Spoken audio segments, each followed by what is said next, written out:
वेंदो आहे पर आउं थोरे चपन चोरनि जी जिसारत कंदसि उहो मौज़ू आहे इल्म साइंस असांजी शख़्सियत जो जनाब सदर बदिल सिर्फ़ आयल इल्म वारनि लाइ छाकाणि त उहो ख़ुदि बि हिदायत जी राह ते हलनि था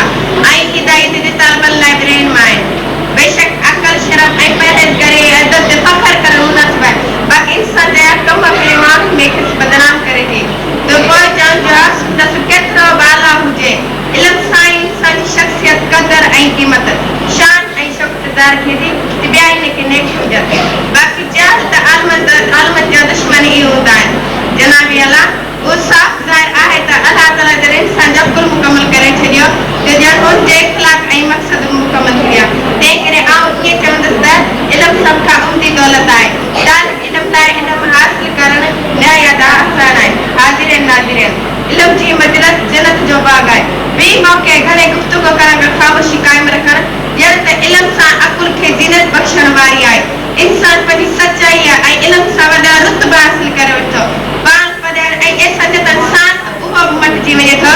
जेको माण्हू जी क़िस्मत में लिखियल